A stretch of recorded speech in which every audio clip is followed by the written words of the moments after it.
ഒരു സോളാർ എന്ന് പറയുന്ന കൺസെപ്റ്റ് എനിക്ക് ഉണ്ടായിരുന്നില്ല. പക്ഷേ ഇലക്ട്രിസിറ്റി ബില്ല് ഒബ്വിയസ്ലി ഒരു 10,000 പ്ലസ് 12,000 പ്ലസിലേക്ക് വന്നു കഴിഞ്ഞപ്പോഴാണ് നമ്മൾ സോളാറിനെ കുറിച്ച് കാര്യമായിട്ട് ചിന്തിച്ചു തുടങ്ങിയത്.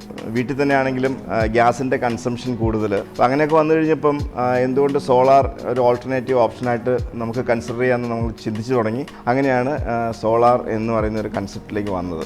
എൻ്റെ ഒരു കസിനാണ് എന്നെ റെനോൾട്ടിനെ പരിചയപ്പെടുത്തിയത്. ഞാൻ 2-3 ആളുകളെ കൺസിഡർ ചെയ്തിട്ട് ഞാൻ നോക്കി കഴിഞ്ഞപ്പോൾ റെനോൾട്ടാണ് I found the best. Install ചെയ്തതിന് ശേഷം എൻ്റെ കറണ്ട് ബില്ല് 12,000 ഉണ്ടായിരുന്നത്, അല്ലെങ്കിൽ 12,000 പ്ലസ് ഉണ്ടായിരുന്നത്, നമ്മൾ ഡെയിലി AC യൂസ് ചെയ്യുന്നാൽ പോലും എനിക്കൊരു 300 രൂപ അല്ലെങ്കിൽ 325, 300-നും 350-നും ഇടയ്ക്ക് എടുത്തു. സെക്കൻഡ് അഡ്വാൻറ്റേജ് എന്ന് പറയുന്നത് ഗ്യാസ് കൺസംഷൻ. അത് നമ്മൾ ഒരു മാസത്തിൽ ഒരു കുറ്റി ഗ്യാസ് നമ്മൾ മാറണമായിരുന്നു. ഇപ്പം അത് 3 മാസത്തിൽ ഒരിക്കലായിട്ട് മാറി. പല രീതിയിൽ നമുക്ക് അതുകൊണ്ടുള്ള ബെനിഫിറ്റ് വരുന്നുണ്ട്. ഇലക്ട്രിസിറ്റിയുടെ കാര്യത്തിൽ ഇപ്പം സ്ട്രെസ് ഫ്രീ ആണ്.